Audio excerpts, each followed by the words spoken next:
In this video, I'm going to go through the syllabus just like we would if we were in a face-to-face class, and hopefully that will answer some of your initial questions.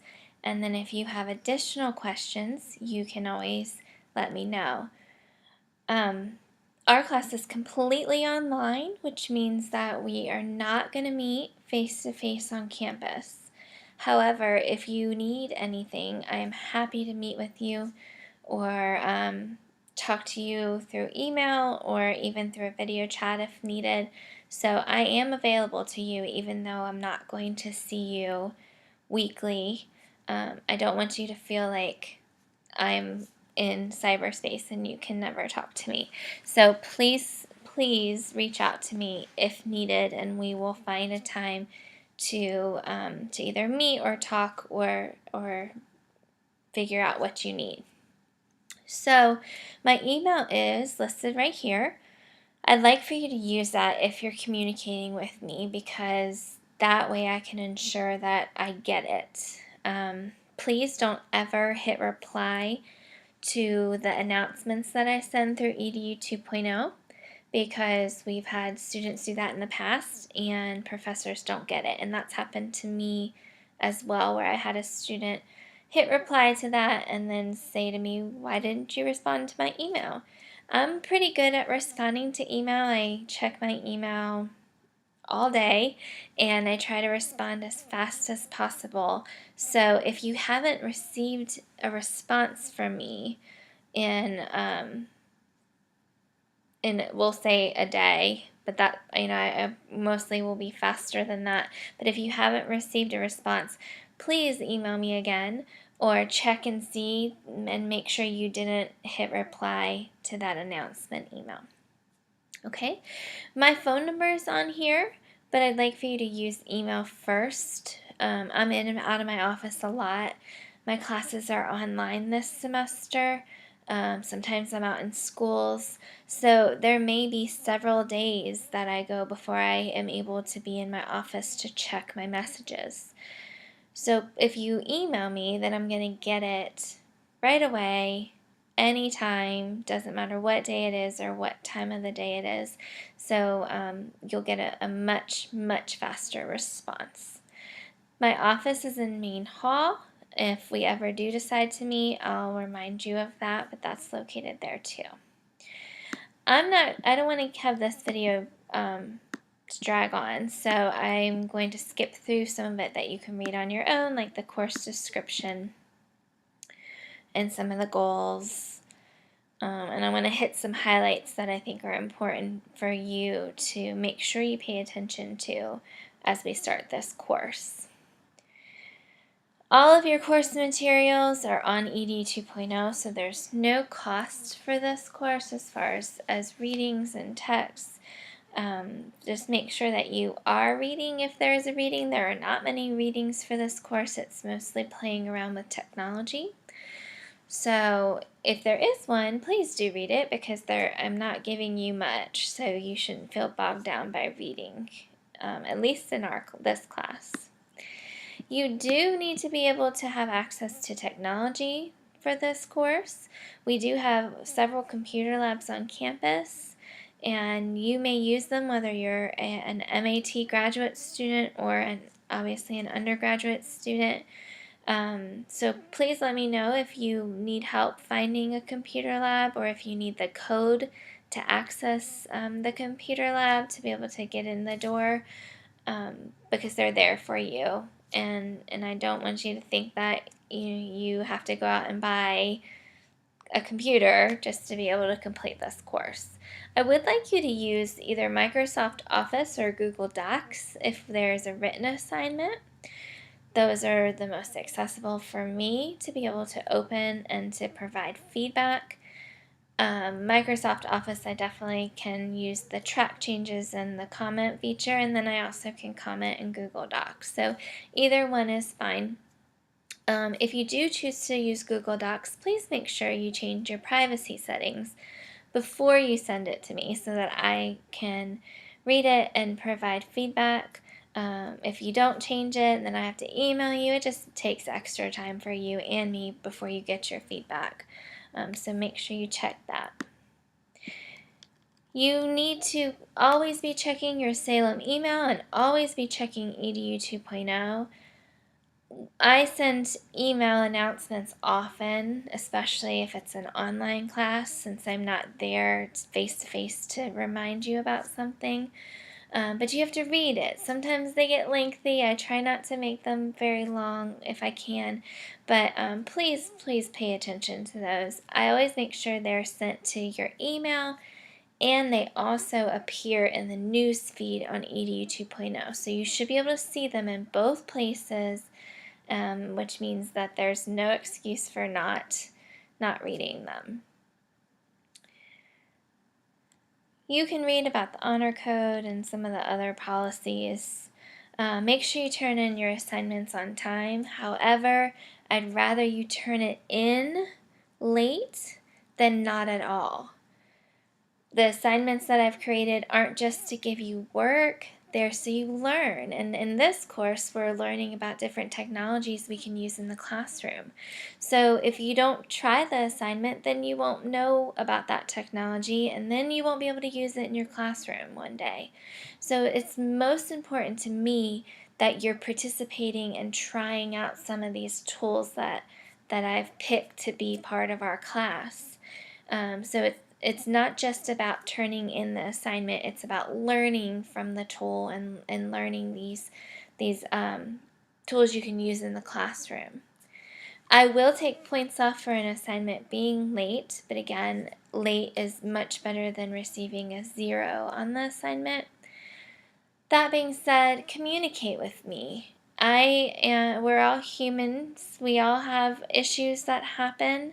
I have a family. I've been working and in grad school at the same time with a child. So I understand that life happens and that we can't always control what happens in our personal lives, and that affects what happens in our school life. So I'd rather you communicate with me and let me know what's going on than not let me know. Because if you don't let me know, then I just think you're slacking off and you're not turning in your work. And you'll hopefully think the same way about your students. You want to be able to work with them, and I want to be able to work with you. So let me know if I can support you in any way, or if something's going on, you need a little bit extra time. It's important to pay attention to the grading scale in this course. If you'll notice, I call the course 110, 510.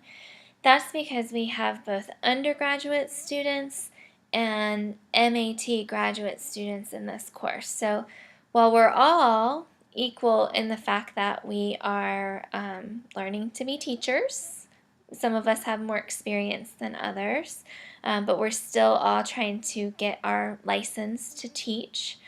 Some of us are at the graduate level and some are at the undergraduate level, and that might mean a slight difference in assignments, but not too much. But it does mean a different grading scale.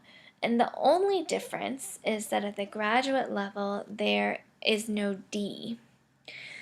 So it's important to know that, because in EDU 2.0, when I set up the grade map for all of the classes, I can only choose one grade map. And because of that, the undergraduate grade map is in EDU 2.0.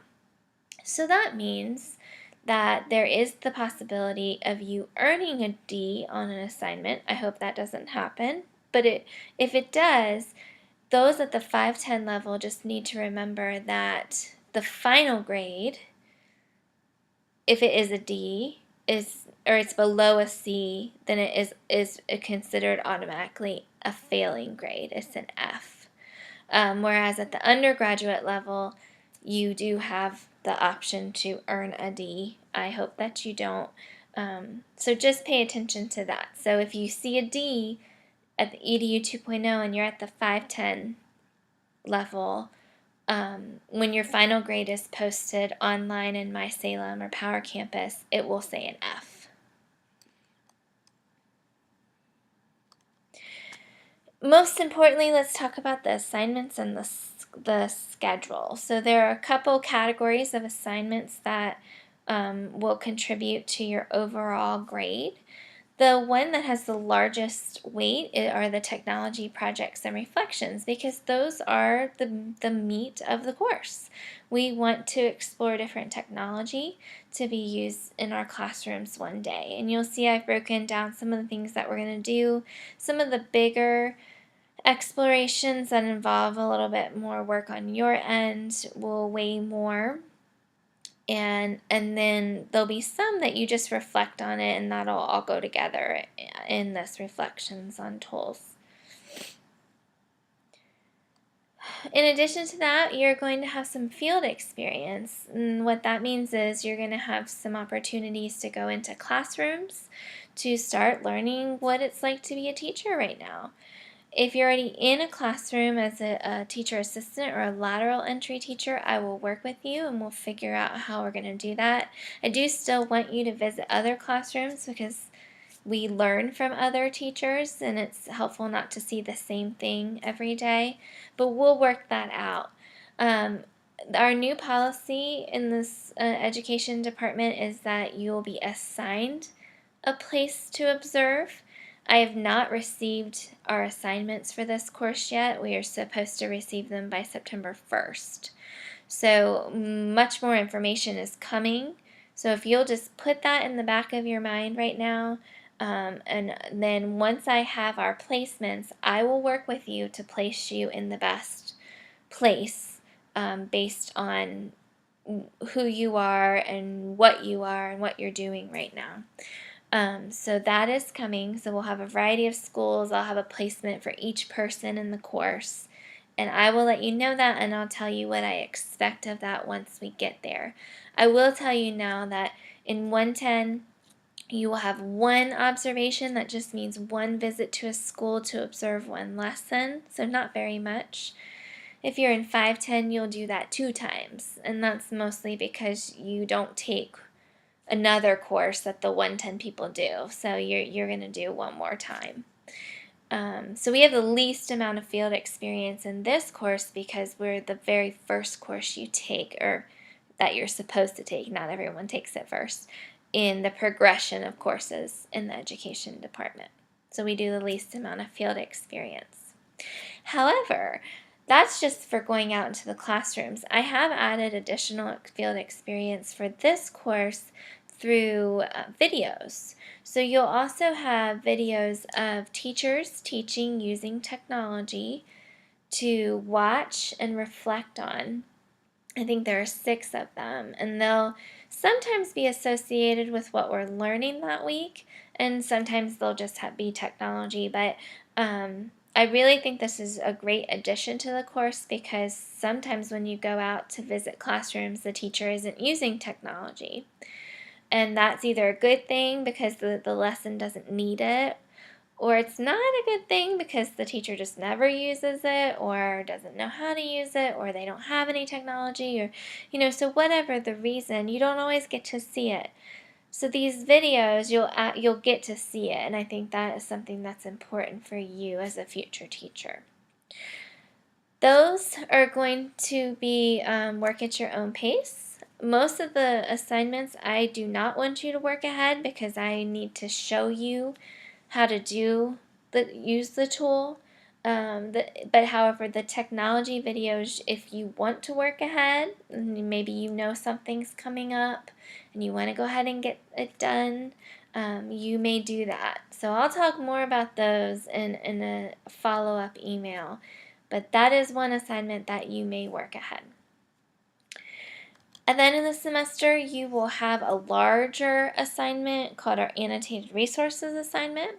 This is where you're going to gather technology tools that you might use in your classroom one day, almost in like a toolbox, really just a Word document, but they'll be there for you and you'll discuss them a little bit. I will give you more information about that. There's also an example of a very, very good annotated resources project done by a previous student, and you can review that. It's in the resources folder in EDU 2.0.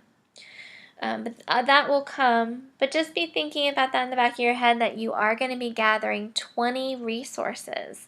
So as the semester progresses and you find resources you like, maybe you visit a classroom and they're using a tool that you think would be great in your classroom one day, jot it down because you can include it in this assignment. So more information will come about that, and that's due at the very end of the semester. Finally, I just want to highlight a few things on this page. This is hopefully something that you will refer back to throughout the semester. But all of this is also on EDU 2.0. If you click on assignments, I've already put all the assignments in except for I think maybe one that's coming later. It's listed on here, but I haven't put it in EDU 2.0 yet. And those due dates should match. So if you see something due on EDU 2.0, it should also say that on your syllabus. So you know that you have your introduction forum due this Sunday. I've made all of your assignments initially due Sundays because I know that some of you work during the day, and then it might just help for you to have a little bit of extra time on the weekend.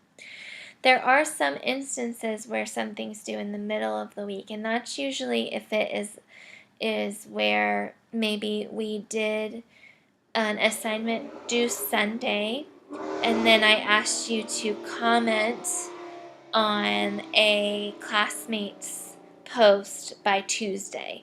So if it's something due in the middle of the week, it'll be something smaller, like responding to a classmate, just like we would if we were face to face. So the syllabus reads, this shows you the week of, so this always is except for this week is a Wednesday, but every other week it starts on a Monday. That'll start the new week, and it'll go to Sunday, and then we'll start over on Monday again. And I tried to list the topic. So we're already kind of starting with understanding the syllabus for next week. Next week we're going to have a reading to do, which I will explain more in a future email. And then I'd like you to be working on understanding the syllabus and letting me know if you have questions so that everyone's on the same page. Then over here you'll see the assignments that are due that week. So you see we have something due Sunday, and then you'll respond to classmates by the following Wednesday. Most of the time this will be a Tuesday. I made it Wednesday because of Labor Day, just in case you're traveling. So you see that there. Then you'll see the topic, and I don't want you to work ahead, on these, because when we get to week 3, I'll introduce virtual field trips to you, and I'll ask you to do something to start to learn about them. I'll have a video for you to watch of me teaching you how to use Google Tour Builder. So I will be teaching you the best that I can online through the week. So it's not something that I just want you, that I'm going to introduce this syllabus and then say, okay, see you in December, make sure you do all your work. That's not how this course goes. So you need to work with me as we go through each one. Okay? So I tried to make each topic 2 weeks so that you have that first week where I'm putting videos out showing you how to do it, and then you have the next week to be working on your own and finishing it up. So you have time to watch my videos and then time to work on your own. You see the first video reflection is due Sunday the 10th. These are the items that I said you could work ahead on as those video reflections. Notice that the week of October 9th, the 9th and 10th is our fall break. Being online, it's kind of hard to say fall break. I guess I could give you nothing to do, which I try not to give you much that week. I have a video reflection for you to do, and then we have something called Comenius that is annual, and it's held by the education department, and we are supposed to require you to attend. And I will put more information about that out soon so you understand what that is. I'm not going to talk about it now because this video is already too long, but I'll come back to that.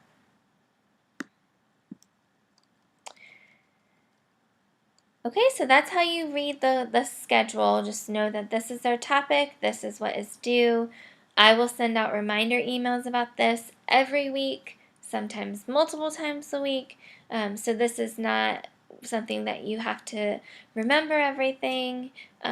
You will hear from me often. So now what I want you to do, by next Sunday, September 3rd, I want you to make sure that you've watched this video, you've looked at the syllabus, and if you have any questions, I want you to ask them to me through that syllabus questions assignment.